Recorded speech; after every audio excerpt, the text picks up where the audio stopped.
नमस्कार दोस्तों, मेरे YouTube चैनल सुंदर ज्ञान सागर आरके में आपका स्वागत है। दोस्तों, जो मन में गंदे विचार आते हैं, क्यों आते हैं, बताते हैं। दोस्तों, हमारे मन में गंदे विचार क्यों आते हैं हम नहीं चाहते, पर फिर भी हमारे मन में गंदे विचार आते रहते हैं। लेकिन क्यों? मन ही हमारा सबसे बड़ा दोस्त और मन ही हमारा सबसे बड़ा शत्रु है। जब हम अपने मन के हिसाब से चलते हैं तो मन हमें भटका देता है, और जब हम मन को संतुलित कर लेते हैं तो हम अपनी जिंदगी में सब कुछ पा लेते हैं। हम अपने मन में आने वाले गंदे विचारों को रोकने की कोशिश करते हैं, पर जितना हम रोकते हैं उतने ही यह विचार हमारे मन में प्रवेश करते जाते हैं। आप जिस चीज से जितना दूर भागोगे उतनी ही वह चीज आपके पास आएगी। इसीलिए उस चीज से भागो मत, बल्कि उस चीज पर संतुलन कायम रखो। एक बार एक युवक गौतम बुद्ध के पास आया और गौतम बुद्ध से बोला, हे बुद्ध, मेरे मन में इतने गंदे विचार क्यों आते हैं? मैं नहीं चाहता कि मेरे मन में गंदे विचार आए, पर मेरे मन में हमेशा काम वासना के ही विचार चलते रहते हैं, और मैं इनके बारे में सोच सोचकर बहुत परेशान हूँ। मेरी ऊर्जा और समय यह सब सोचने में ही नष्ट हो जाते हैं, और यह सब विचारों की वजह से ही है। मैं कभी कभी शांत नहीं रह पाता, और मैं हमेशा ही स्त्रियों को देखकर मोहित हो जाता हूँ। मैं अपने आप को रोक ही नहीं पाता। बुद्ध मुस्कुराए और उन्होंने उसे युवक से पूछा, क्या तुम्हें पता है कि यह काम वासना होती क्या है? फिर लड़के ने उत्तर दिया और कहा, बुद्ध, मुझे तो नहीं पता कि काम वासना क्या होती है, परंतु हाँ, यह जो भी है बहुत बुरी चीज है। फिर बुद्ध ने उसे युवक से कहा, सबसे पहले तो तुम्हें यह समझना है कि प्राकृतिक रूप से जो भी चीज हमारे अंदर है वह बुरी नहीं है। हमारे जीवन में उसकी कुछ ना कुछ जरूरत होती है। वासना कोई बुरी बात नहीं है। यह हमारे मन की एक भावना है जो हमें किसी न किसी चीज की कमी का एहसास करवाती है, और फिर हम उस चीज को पाने के लिए उस चीज की ओर आकर्षित हो जाते हैं। जैसे कि अगर तुम्हारे पास धन की कमी है तो तुम्हें धन पाने की वासना उत्पन्न हो जाएगी। इसका मतलब यह नहीं कि वासना बुरी है, बल्कि यह तो हमारे मन के एक प्रकार की जरूरत का एहसास दिलाती है, और जब यह शारीरिक हो तो हम इसे काम वासना कह देते हैं। युवक ने गौतम बुद्ध से कहा, बुद्ध, मुझे काम वासना का मतलब तो समझ में आ गया, पर आप मुझे यह बताइए कि यह आती कहां से है और कैसे आती है? गौतम बुद्ध ने कहा, काम वासना कहीं से आती नहीं है, यह तो हमारे अंदर ही होती है, और इसका होना तो जरूरी भी है, तभी तो मानव जाति का विस्तार होगा। युवक ने कहा कि जब यह हमारे अंदर ही है और जरूरी भी है, तो फिर लोग इसे गलत क्यों बताते हैं? बुद्ध ने कहा, यही समस्या है। लोगों ने काम वासना को गलत तरीके से सोच लिया है। इसे छुपाने की और दबाने की कोशिश करते हैं। काम वासना गलत नहीं है, बल्कि काम वासना का गलत तरीके से प्रयोग करना गलत बात है। लोग जिसे पसंद करते हैं उसी के लिए जीने लग जाते हैं और उसके बारे में हमेशा सोचते रहते हैं, पर यह सब गलत है। बुद्ध ने युवक से कहा कि क्या तुम्हें पता है कि जानवरों में भी काम वासना होती है? युवक ने उत्तर दिया, हाँ बुद्ध, जानवरों में भी काम वासना होती है, क्योंकि जानवर भी तो आखिर अपनी पीढ़ी को आगे बढ़ाना चाहेंगे। बुद्ध ने कहा, तो फिर हम जानवरों की काम वासना को क्यों गलत नहीं कहते? युवक ने कहा, मुझे नहीं पता, महात्मा आप ही मुझे बताइए। गौतम बुद्ध ने कहा, जानवर अपनी काम वासना का प्रयोग आनंद प्राप्ति के लिए नहीं करते, वह तो सिर्फ संतान उत्पन्न करने के लिए काम वासना का उपयोग करते हैं। जानवरों को प्रकृति ने इतनी समझ नहीं दी कि वह काम वासना को अपने सुख का आधार बना सके, जबकि मनुष्य अपनी समझ के बलबूते पर प्रकृति में पाए जाने वाली प्रत्येक वस्तु को अपने सुख के लिए उपयोग करता है। हम इंसानों ने ही काम वासना को अपने सुख का साधन बना लिया है, जबकि प्रकृति ने तो हमें अपने वंश को आगे बढ़ाने के लिए दिया था, लेकिन इंसानों ने इसे अपने जीवन का परम लक्ष्य बना लिया है, और इस तरह से काम वासना का बेलगाम हो जाना गलत है। युवक ने बुद्ध से पूछा, महात्मा जी, यह काम वासना हम पर हावी क्यों होती है? क्यों यह बेलगाम हो जाती है? तब गौतम बुद्ध ने कहा, सुनो, अब मैं जो तुम्हें बताऊंगा उसे ध्यान पूर्वक सुनना। काम वासना का सारा खेल तुम्हें समझ में आ जाएगा। तुम्हें तुम्हारे सारे सवालों के जवाब मिल जाएंगे, बस तुम्हें ध्यान से सुनकर समझना है। फिर गौतम बुद्ध युवक को बताना शुरू करते हैं। एक बार की बात है, एक आश्रम में उनके गुरु और शिष्य रहते थे। शिष्य रोजाना आश्रम के बाहर स्थित गांव में भिक्षा लेने के लिए जाता था। शिष्य जो गांव में भिक्षा लेने जाता था, उसके रास्ते में एक नदी पड़ती थी। जिससे वह रोज भिक्षा लेने जाता था। एक दिन उसने देखा कि एक लड़का एक पेड़ के पीछे छुपा है। उसने लड़के के पास जाकर पूछा कि भाई, तुम इस पेड़ के पीछे छुपकर क्या देख रहे हो? तब लड़के ने कहा, अरे तुझे नहीं दिख रहा है क्या कि मैं क्या देख रहा हूं? तब शिष्य ने नदी की तरफ देखा तो वहां पर कुछ लड़कियां पानी भर रही थी। लड़कियां 15-16 साल की होगी। तब शिष्य ने लड़के से कहा, अरे भाई, वहां पर तो लड़कियां पानी भर रही हैं, इसमें छिपकर देखने वाली क्या बात है?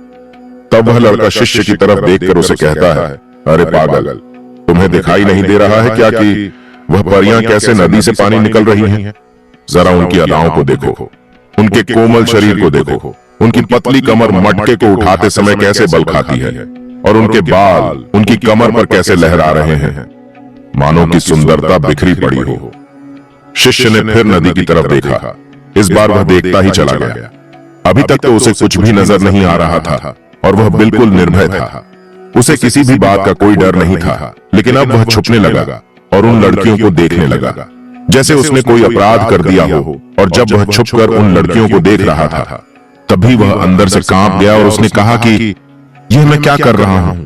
मैं जो भी कर रहा हूं वह सही नहीं है। मुझे यहां से चले जाना चाहिए। और फिर वह जल्दी से वहां से चला जाता है। फिर वह आश्रम पहुंच जाता है।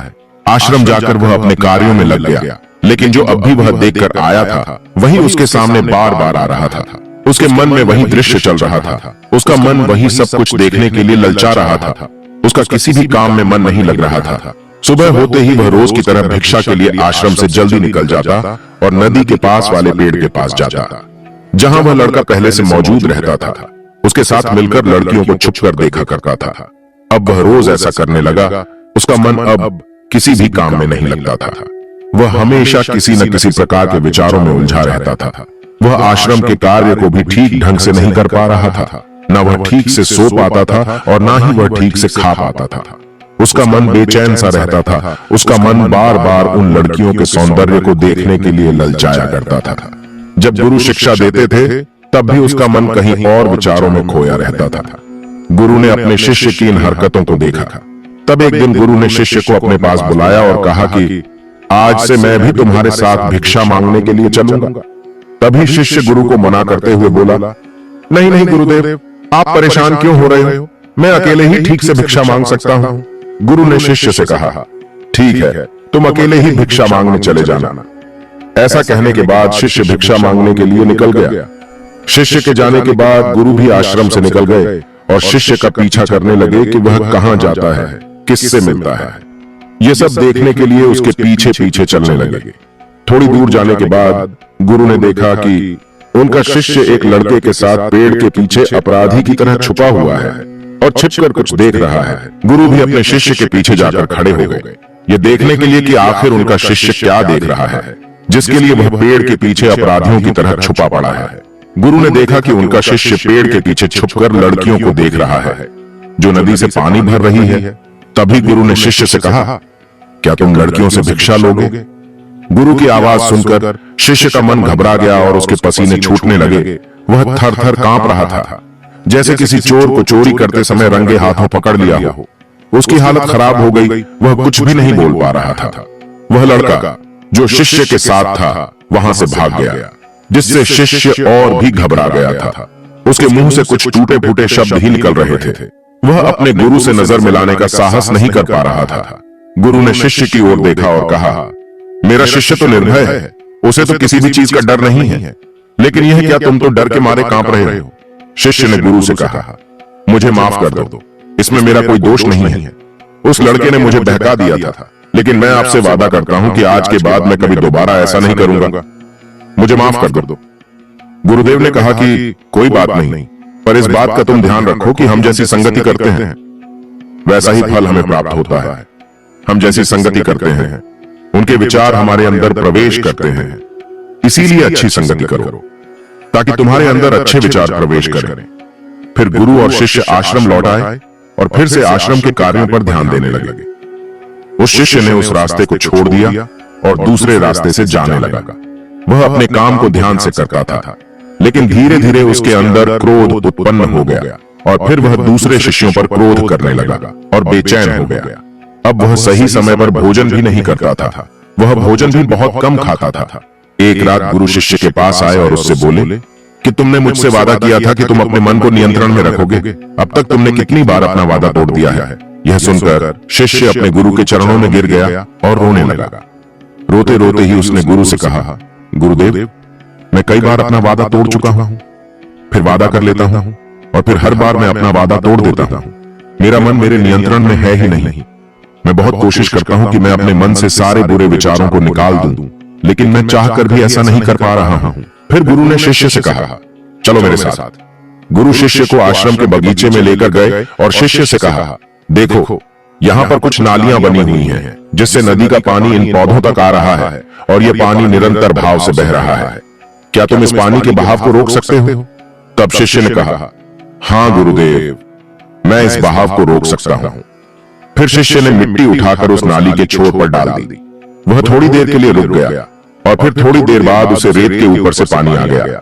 गुरु ने शिष्य से कहा, अरे यह क्या? यह पानी तो रुका ही नहीं।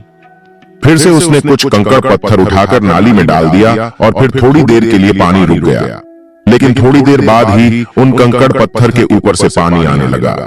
गुरु ने कहा, शिष्य, ये क्या हुआ? पानी तो फिर से आ गया। तुम तो बोल रहे थे कि तुम इसे रोक दोगे। क्या हम किसी चीज को पूरी तरह से रोक सकते हैं?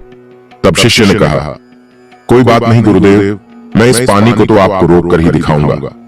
फिर उसने एक बड़ा सा पत्थर लेकर उसे नाली पर डाल दिया और फिर पानी रुक गया। तब शिष्य ने गुरु से कहा कि देखा गुरुदेव, मैंने कहा था ना कि पानी को तो मैं रोक ही दूंगा। मैंने पानी को रोक कर दिखाया, आपकी बात मैंने पूरी कर दी।